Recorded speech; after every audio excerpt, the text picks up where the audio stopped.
Olá pessoal, muito bom dia, muito bom dia. Eu precisei antecipar essa live, que estava programada até para domingo, mas as notícias a respeito dos tratamentos do coronavírus me exigiram antecipar tudo isso, porque é questão de utilidade pública. E eu, na profissão que tenho, eu não posso me calar. Não posso me calar. Nós não podemos ser irresponsáveis, queridos. Não, a gente tem que aprender, na verdade, com a história, para que não repitamos problemas relacionados a condutas médicas que podem trazer consequências muito danosas, né? Existe uma fase de pandemia, de desespero pela população, e na verdade agora vou dizer aos órgãos públicos, aos pacientes, que respeitem quem vive da ciência. Todos nós vivemos da ciência, mas eu não posso agora pegar qualquer artigo, abrir o artigo, sair de uma interpretação e isso trazer uma realidade como se fosse assim: nossa, vamos agora acompanhar esse sentido porque foi publicado na França, e daí que foi na França, e daí que foi na China, e daí que foi nos Estados Unidos. Nós precisamos de evidências maiores para poder chegar numa conclusão. Olha que lambança, por exemplo, a OMS fez com a história do ibuprofeno. Vai e volta, pode ou não, pode ou não. E na verdade a discussão sobre ibuprofeno, ela está ainda sob questão de uma interpretação de um autor que escreve na Lancet um editorial, um correspondence. Não sejamos aqui imaturos. Nós precisamos agora de pessoas que gostem de fato de ciência, de buscar evidências para poder trazer agora uma solução possível, e quanto mais rápida melhor, de fato, mas sem desespero. Poxa, o Brasil há pouco tempo vivenciou aquela história da fosfetanolamina. Cadê ela? Cadê a fosfetanolamina? O que aconteceu? A partir de ensaios in vitro, passou-se a se fazer testes, né, sob aprovação inclusive do próprio governo na época, de autorizar o consumo, e na verdade a fosfetanolamina tinha primeiros sinais possíveis de efeitos in vitro, e o que aconteceu? Não funcionou para pacientes oncológicos, eram dados isolados. Então deixa eu voltar aqui à origem da história, porque as pessoas precisam se localizar.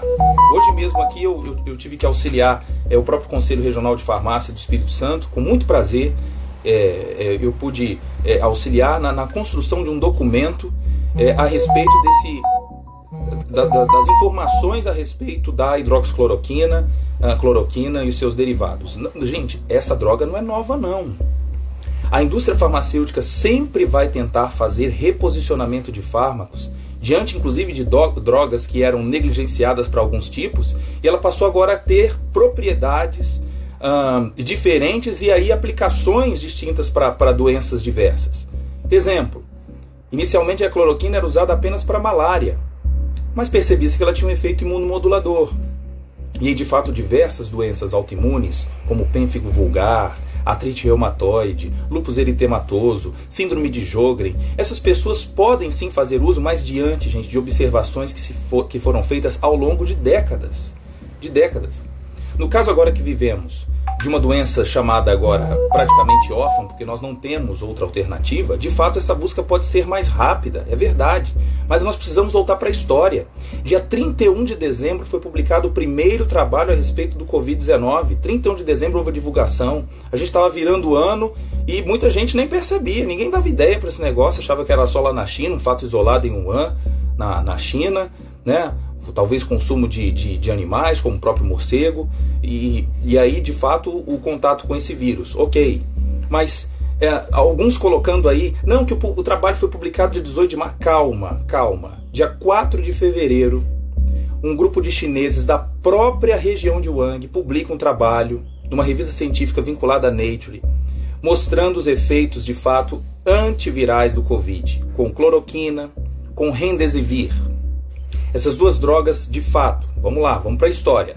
4 de fevereiro se publica os primeiros ensaios in vitro mostrando um potencial efeito antiviral, mas apenas em células isoladas, um estudo controlado. Isso, gente, se nós fôssemos abrir a caixa preta de vários laboratórios que fazem estudos em células in vitro, a população ficaria polvorosa, porque a gente ia achar resposta para qualquer tipo de doença. Porque os primeiros ensaios in vitro que acontecem são, na verdade, etapas fundamentais para se fazer o screening de drogas, a procura. Então, dali, eu testo talvez 100, 1000 extratos, e diante desse pequeno grupo eu posso ali analisar pequenas respostas que podem, então, possivelmente indicar uma resposta terapêutica em ensaios in vivo, que precisam ser primeiro testados em animais. Depois desses animais, que se faz o teste, o chamado pré-clínico, a gente avança para os estudos clínicos, que podem ser feitos em humanos.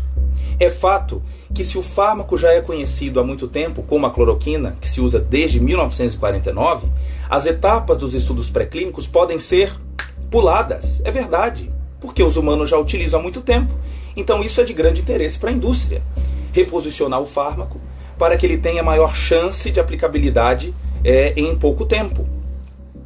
Em paralelo, o próprio trabalho, o próprio grupo de Huang na China utiliza também a hidroxicloroquina para avaliação de estudos in vitro. Esse, de fato, trabalho foi publicado dia 18 de março em outra revista vinculada a Nature. Eles mostram também por ensaios in vitro, e eles também são sinceros, dizendo: serão necessários estudos clínicos para comprovação dessa resposta contra o Covid. Tá certo. Então qual é a etapa que vivemos agora? Porque está todo mundo de olho para esses pesquisadores. Todo mundo fala, pesquisa, mas isso a gente já faz há muito tempo.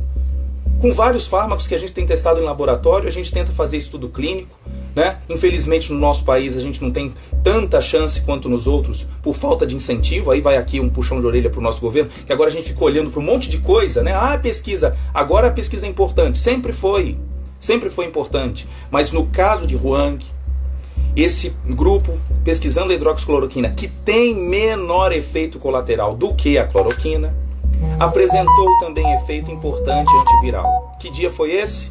Revisando, dia 18 de março. Então, há 2 dias atrás. Em paralelo, um grupo de franceses estudando a hidroxicloroquina da Universidade de Marselha e uma série de outras universidades, inclusive do Vietnã, né? Tem lá na descrição, um vietnamita no grupo. Percebe-se que um grupo de pacientes que fazia uso de hidroxicloroquina, percebam, 20 pacientes, 16 controle, 20 pacientes tomando só hidroxicloroquina. No 3º dia de tratamento observou-se uma queda importante da carga viral. Desses 20, 6 eram tratados paralelamente com azitromicina, sem nenhuma intenção de ter ação antiviral. Nenhuma. Eles estavam fazendo uso desse macrolídeo certamente para evitar uma co-infecção, juntamente com bactérias, certo? Bactérias que causam pneumonia, podem ser por bactérias atípicas que não expressam peptidoglicano, então vamos fazer uso de azitromicina. Tudo bem. Qual foi o interessante da observação? É que esse grupo de 6 pacientes apresentou uma queda da carga viral a partir do 3º dia, de uma forma expressiva, chegando a 0.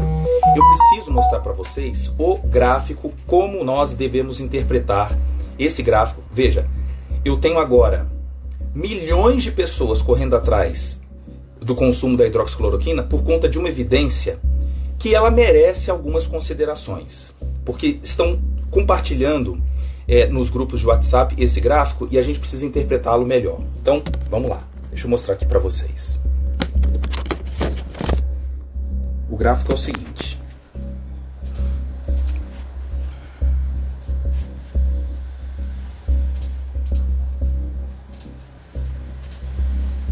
O gráfico é esse. É esse gráfico que agora o mundo inteiro está de olho para ele. E ontem o Trump, quando falou precisamos avançar nos estudos com hidroxicloroquina, gente, vamos interpretar o gráfico. Então é o seguinte. Ele normalizou a carga viral para todo mundo a 100%. A 100%. Ok. E agora, a cada dia, ele foi medindo a carga viral. Então, muitos leigos olham para cá e falam assim, nossa, no primeiro dia já é diferente. Não. Quando eu tenho um p-value, isso aqui é na estatística, quando eu tenho um valor de 0,3, isso aqui não é diferente estatisticamente.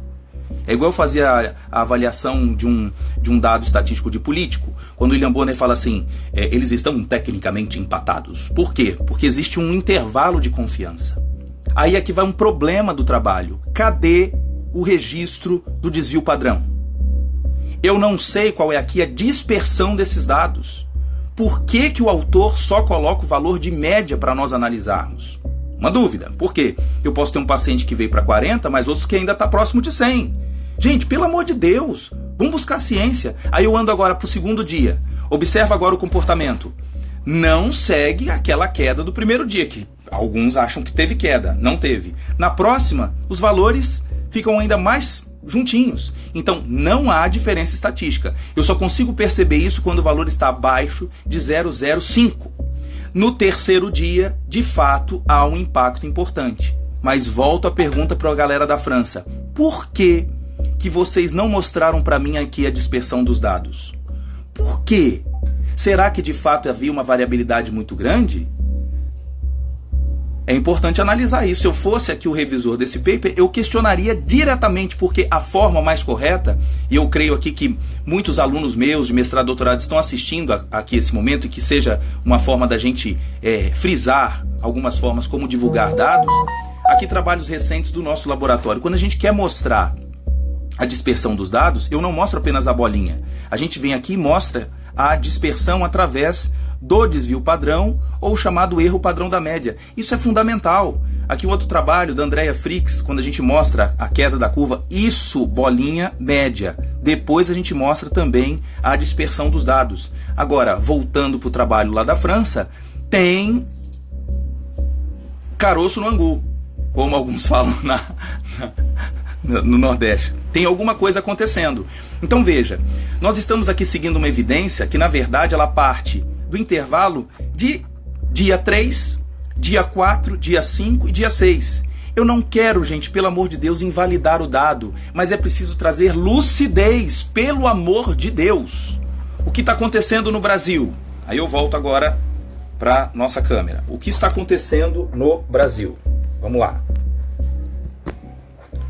O que está acontecendo agora é uma busca incessante, que não é nada saudável.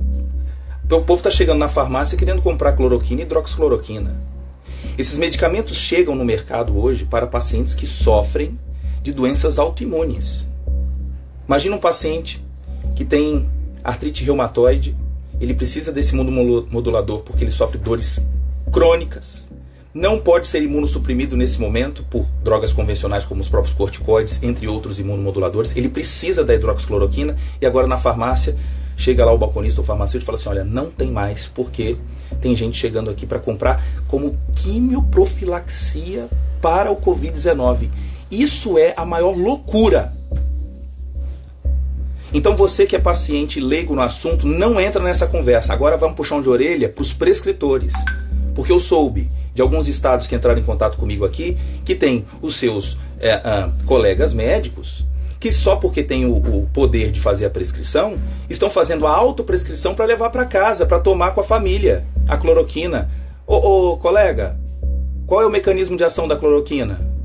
Ô colega, você sabia que a hidroxicloroquina ela se acumula em tecidos que produzem melanina? E um desses tecidos é a própria região da retina. A hidroxicloroquina pode diminuir a acuidade visual. E detalhe, o problema é irreversível. Ah, é verdade, então pode causar cegueira? Sim, as principais oftalmopatias que existem é pelo uso dos derivados de ou cloroquina ou hidroxicloroquina. Atenção! Qual é o tempo de meia-vida da hidroxicloroquina? Agora segura.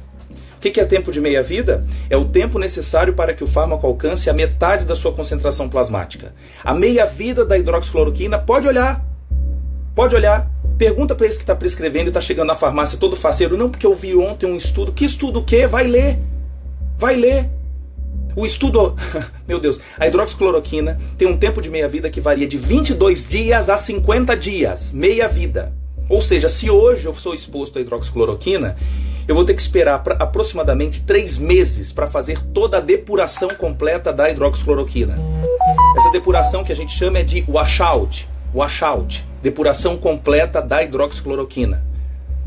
Então digamos que daqui 7 dias alguém fale, não faça isso, aparece agora na Globo alguém falando, cuidado com a hidroxicloroquina, porque ela pode causar lesões na retina. É verdade. Ela pode causar arritmia cardíaca e alguém se arrependa. Não é o fato de você ter suspendido a hidroxicloroquina que você está livre dela. Ela vai durar ainda cerca de 3 meses, porque ela tem uma ampla distribuição tecidual. Isso tanto para cloroquina quanto hidroxi. Quando o indivíduo toma a cloroquina, ela é hidroxilada e se converte em hidroxicloroquina. Pelo amor de Deus. Aí agora a gente tem um grupo de pacientes, os mais vulneráveis. Já ouvi essa. Não, mas você é idoso. Você é mais vulnerável aí às lesões. Então você é melhor fazer o uso profilático. Ah, é?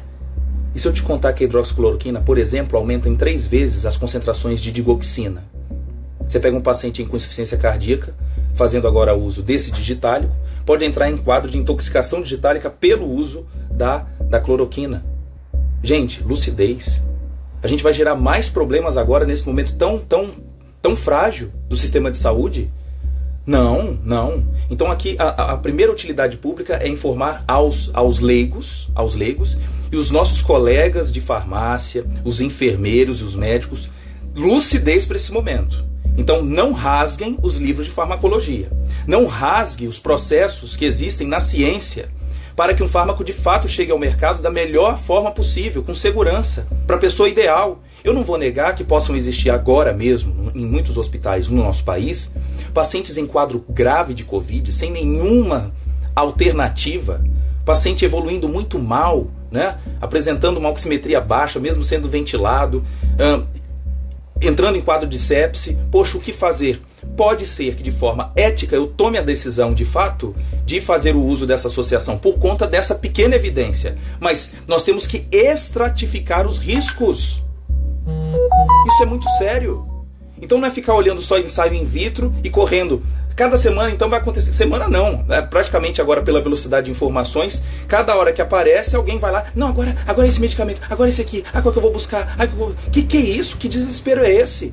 Se isole, mas espera. Espera. Não se utilizem, senhores médicos, ex-alunos meus, da autoridade da prescrição agora para você criar um benefício próprio. Ou então criar uma pequena fama entre os seus. Vamos aqui fazer quimioprofilaxia. Não seja irresponsável. Então isso aqui é uma palavra de alerta de alguém que estuda farmacologia o tempo todo. Eu virei praticamente aqui à madrugada, acordei 7 da manhã e só vendo o comportamento, só vendo. E colega aqui, desesperado, mandando mensagem para mim: Tiago, olha só, eu tô tendo que esconder hidroxicloroquina da minha farmácia e azitromicina, que também agora, de fato, foi uma descoberta ao acaso. A azitromicina faz parte do grupo dos macrolídeos, é um antibacteriano importante também para muitas doenças infecciosas e o tempo de meia-vida dele também é longo. É cerca de 70 horas. 70 horas. Então, olha, a associação de cloroquina com azitromicina, ela tem os seus riscos. Aumentar a chance, por exemplo, então, de complicações cardiovasculares. Atenção, diabéticos, a cloroquina intensifica a resposta da insulina.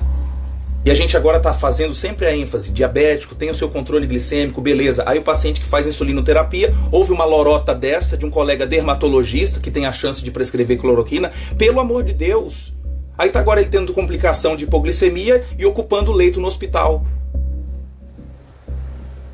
Que é isso? Outra coisa, atenção epilépticos. A cloroquina também pode diminuir o efeito anticonvulsivante de vários deles. Carbamazepina, ácido valproico, fenobarbital.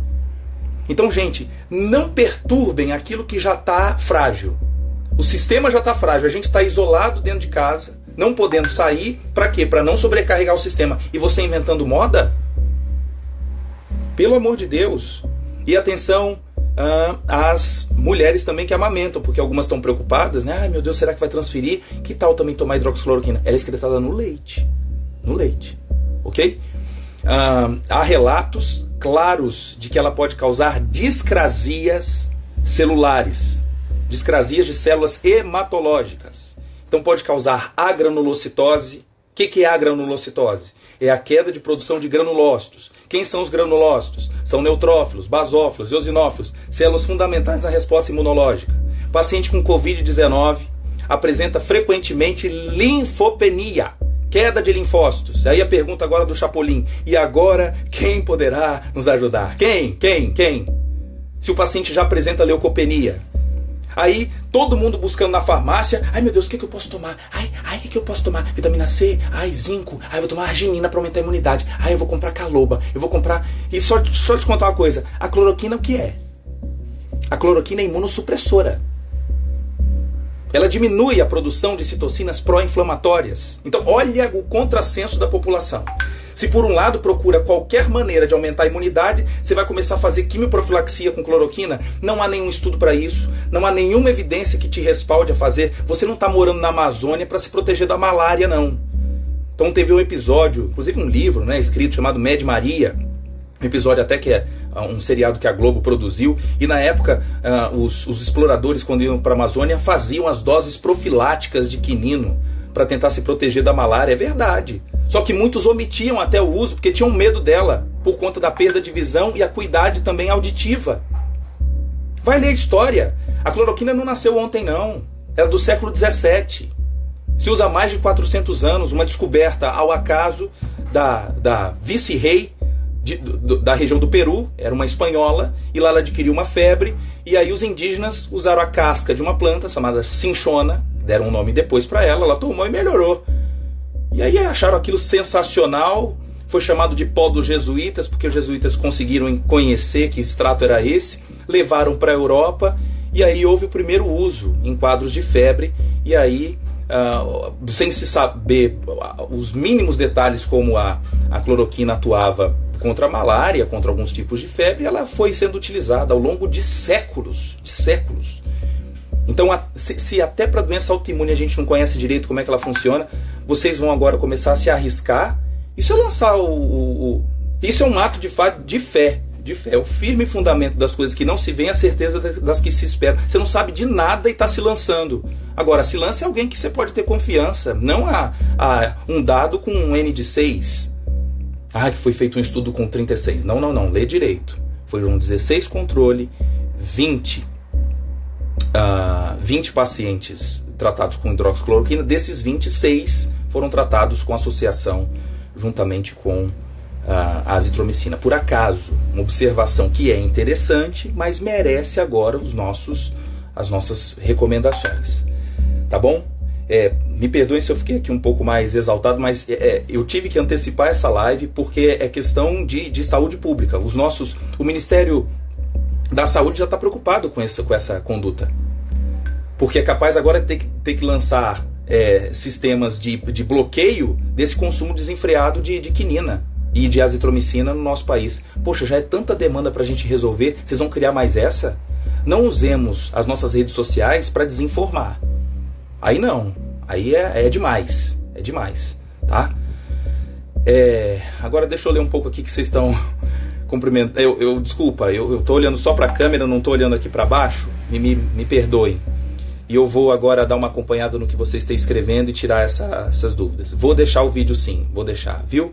Para todo mundo, e espero que esse vídeo ecoe aos 4 cantos do nosso país, tá? Por favor.